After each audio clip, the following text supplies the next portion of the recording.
তোমার নাম কি? মাহিদা ইসলাম। বাড়ি কোথায়? কালকিনি। কোন জায়গায়? কাশিমপুর। তোমার আব্বার নাম কি? তুমি কি করো? পড়ালেখা করো। কোন ক্লাস? ক্লাস 8-এ। ও তোমার কি হয়? বয়ফ্রেন্ড। আচ্ছা, তা তোমরা এখানে আসছো কি করতে? ঘুরতে আসছিলা। তোমার আব্বা মা জানে? আজকে এসেছিলাম। এই যে আমার ভাই, এই যে ভাই আমার কাছে যায়। ও একটা হিন্দু মেয়েকে মুসলিম মেয়েকে ভালোবেসে বিয়ে করে নিয়ে পালিয়ে যায়। আচ্ছা, পালানোর পরে বেশ কিছু মাস সংসার করার পরে ওই মেয়েটাকে নিয়ে আসে। এবং কেন নিয়ে আসে? ওই মেয়েটার বাড়ির লোকেরা মানে মুসলিম পরিবার থেকে একে অত্যাচার করে সারাক্ষণ, যে ওর কাছে ফোন দে, টর্চার করার পরে ও বলে যে এত টর্চার সহ্য করা যায় না, তুই তোর মার কাছে চলে যা। তখন একটা স্ট্যাম্পে ও সই করে দিয়ে ওর মায়ের হাতে তুলে দেয় যে এমন গালিগালাজ করে, এমন অত্যাচার করে, আমাকে মেরে ফেলবে, মানে এমন হুমকি দেয়। ঠিক আছে, তুই তোর মার সাথে চলে যা, আর আমি তোর সাথে যোগাযোগ করব না। কিন্তু 1-1.5 মাস পর থেকে মেয়েটা কন্টিনিউ যোগাযোগ করে, ফোন করে, SMS করে, মানে ভালোবাসে। আমি এখনই বেরোতে চাই, আমি তোমাকে ছাড়া বাঁচবো না, তুমি আমাকে নিয়ে চলো, আমি দেখছি আমি কখন বেরোতে পারি, এই সমস্ত কিছু। তো এই সমস্ত কিছুর পরে যেটা হয়, 22 তারিখ থেকে ওর কোনো যোগাযোগ করতে পারে না। তখন আমাদের কাছে যায় যে ওর কিছু একটা বিপদ হতে পারে, দিদি তুমি একটু যাও, গিয়ে দেখো ও এতদিন আমার সাথে যোগাযোগ করলো, এখন কেন আমার সাথে যোগাযোগ। আসসালামু আলাইকুম, আপনারা সবাই কেমন আছেন? আশা করি অনেক ভালো আছেন। প্রিয় দর্শক, আপনাদের উদ্দেশ্যে কিছু কথা বলবো। অবশ্যই ভিডিওটি খুবই ইম্পর্টেন্ট এবং গুরুত্বপূর্ণ। কথাগুলো শুনবেন, ভিডিওগুলো দেখবেন, আর অবশ্যই আপনার মূল্যবান মতামত কমেন্ট বক্স খোলা আছে, আপনি কমেন্ট করে যাবেন।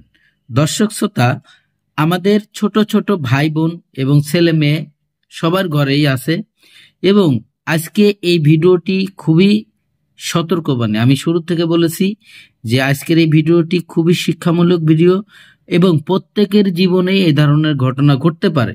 প্রিয় দর্শক, কালকিনি শরীয়তপুর জাজিরার এবং কালকিনির একটি মেয়ে মাত্র ক্লাস 8-এ পড়ে। সেই 8-এ পড়া মেয়ে একজন 9 পড়া ছেলের সাথে চলে আসছে। তারা কিন্তু দুজনেই উভয় মূল্যের শিশু। তারা তাদের অ্যাডাল্ট বয়স হয় নাই, তাদের 18 বছর প্লাস হয় নাই, তাদের কিন্তু শিশু, এখনো শিশু। কিন্তু কেন তারা এই ধরনের চিন্তা ভাবনা করলো? বাড়ির থেকে না বলে, চুরি করে না বলে চলে আসলো। মেয়েটি বলেছে আমার ফুফু বাড়ি যাব। তা ফুফু বাড়ি ও তাদের বাড়ি থেকে 1 থেকে 1.5 ঘন্টা লাগে। আর ছেলে বলেছে আমি আমার মামার বাড়ি যাব, মামার বাড়ি যেতে লাগে 1-1.5 ঘন্টা। তো উভয় মিলে একসঙ্গে ঢাকায় চলে আসছে। আর ঢাকাতে আসছে তারা ঘুরতে।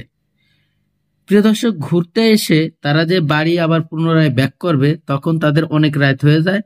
আর কিছু বকেটে ছেলেরা ধরে দেখেন তাদের সাথে কি আচরণটা করতেছে, এবং তাদের সকল ঠিকানা নিয়ে, সকল তথ্য নিয়ে তাদের গার্জিয়ানদের কাছে এমন কিছু জিনিস উপস্থাপনা করছে যেটা আপনি শুনলে আপনার চোখ কপালে উঠে যেতে পারে। আপনি হয়তো কল্পনাও করেন নাই যে আমার মেয়ে এবং আমার ছেলে, আমার ছোট বোন, আমার ছোট ভাই এই ধরনের কাজ করতে পারে। আসলে আদৌ কিন্তু তারা করে নাই।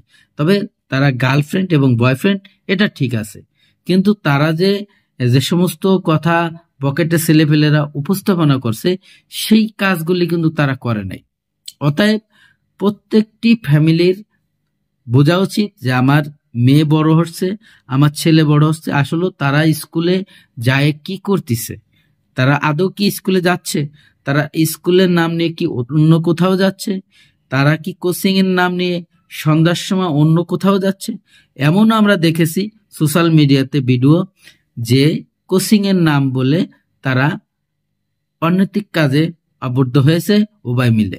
প্রিয় দর্শক, এই ধরনের ঘটনা কিন্তু আমাদের দেশে অহরহ ঘটতেছে। অতএব প্রত্যেকটি ফ্যামিলি, বাবা মা, ভাই বোন, সবার প্রতি শ্রদ্ধা রেখে বলছি, আপনার ছেলে মেয়ে যদি বড় হয়, অবশ্যই আপনি চোখে চোখে রাখবেন সে প্রত্যেকটা সেকেন্ড কি করতেছে। প্রিয় দর্শক, হয়তো আপনার আমাদের এই বগবাগানি ভালো লাগতেছে না, আমার এই কথাবার্তা আপনাদের ভালো লাগতেছে না, তা আমিও বেশি কথাবার্তা বলতে চাই না। চলুন সেই গুরুত্বপূর্ণ ভিডিওটি দেখি। ভিডিওতে আপনারা দেখলে বুঝতে পারবেন যে এখানে কি হয়েছিল এবং তাদের বাবা মার কাছে কি উপস্থাপনা করেছে। তো চলুন আমরা সেই ভিডিওটি দেখে আসি। তোমার নাম কি? মাইদা ইসলাম। বাড়ি কোথায়? কালকিনি। কোন জায়গায়? কাশিমপুর। তোমার আব্বার নাম কি? তুমি কি করো? পড়ালেখা। কোন ক্লাস? ক্লাস 8-এ। ও তোমার কি হয়? বয়ফ্রেন্ড। আচ্ছা, তা তোমরা এখানে আসছো কি করতে? ঘুরতে আসছিলা। তোমার আব্বা মা জানে? জানে না। এই তোমার বাড়ি কো? বাড়ি ভবানীপুর। ভবানীপুর। কোন বাড়ি? সর্দার বাড়ি। তোমার আব্বার নাম কি? দলিল সর্দার। জলিল সর্দার। জি। তোমার কি হয়? গার্লফ্রেন্ড। গার্লফ্রেন্ড। জি। তো এখানে আসছো ঘুরতে? জি। ও, তোমরা ঘুরতে আসছো, তোমার আব্বা মা জানে? জি না। জানে না। তুমি কি করো? আমি পড়ালেখা করি। কোন ক্লাস? ক্লাস 10-এ। ক্লাস 10-এ। জি। তাই তোমরা এখানে আসছো যে তোমার আব্বু আম্মু জানে না, এখন যদি তোমাকে চলো বাড়ি দিয়ে আসি। না, আমরা বাড়ি যাব না। বাড়ি যাইবা না? ওই তুমি বাড়ি যাবা না? চলো বাড়ি দিয়ে আসি। তোমার গার্জিয়ানের কাছে দিয়ে আসি। কেন যাইবা না? বিয়ে করবা? তোমার তো আন্তরিক বিয়ের বয়স নেই। তোমার বয়স কত? 16। 16-তে পড়ছে। তোমার আইডেন্টি কার্ড আছে? আচ্ছা, তা তোমার এই কথা কি তুমি সবার কাছে বলতে পারবা? না বা ওরে পেঁচাই দিবা বা সবাই পেঁচাইবা নি? তো চলো তোমার বাড়ি দিয়ে আসি, এইটাই ভালো তোমার গার্জিয়ানের কাছে। কোথাও যাইবা না?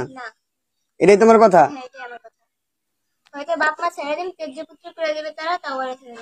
আর ছেড়ে যাইবা না? আচ্ছা, তোমার মা যদি প্রশাসন নিয়ে আসে? প্রশাসন তো আরে ছাড়বো না, তখন কি করবা? আর কোনো সমস্যা হবে না? ওর তো আন্তরিক বিয়ার পয়সা নেই। এবার তোর আন্তরিক বিয়ার পয়সা নেই, তোর বাপে যদি না মানে তা কি করবি? আমি ওর নিয়ে কাজ করে রাখাবো। হ্যাঁ, কাজ করে রাখাবি? নিজের পায়ে নিজে দাঁড়াইতে পারবি? জি পারবো, ইনশাল্লাহ চেষ্টা করবো। এর চেয়ে ভালো চল তোকে দিয়ে আসি। আমরা যাবো না। হ্যাঁ, যাবো না। তোর আব্বা আম্মা আসতেছে নিতে, তোকে দিয়ে আসি, চল। না। যাবি না? না। বুঝিস? হ্যাঁ বুঝছি। আচ্ছা ঠিক আছে। তুমি একটু যাও, গিয়ে দেখো ও এতদিন আমার সাথে যোগাযোগ করলো, এখন কেন আমার সাথে যোগাযোগ করতে পারছে না। তো আমরা আজকে এসেছিলাম, এসে তো দেখলাম মায়ের ভয়ে পুরো কচুমচু হয়ে আছে, ভীষণ ভালোবাসে এই ছেলেটাকে। আর এই ছেলেটা নিজের রক্ত দেয়। যে মেয়ে মানুষকে নিজের রক্ত দেয় সে কতটা ভালোবাসতে পারে আপনারা বলুন। নিজের রক্ত দিয়ে বাঁচিয়েছে সেই ছেলেটা। এই ছেলেটা আজকে তার বউকে নিয়ে আসতে পারলো না, শুধু বাড়ির চাপে মেয়েটা আসতে পারলো না, অজরে কাঁদছে মেয়েটা। আবার মনে হয় যোগাযোগ করতে পারে। যাই হোক, যদি না আসে ডিভোর্সটা করে দেবে আর কি, এটাই হচ্ছে কথা। আমি একটা নির্দোষ ছেলে, আমি একটা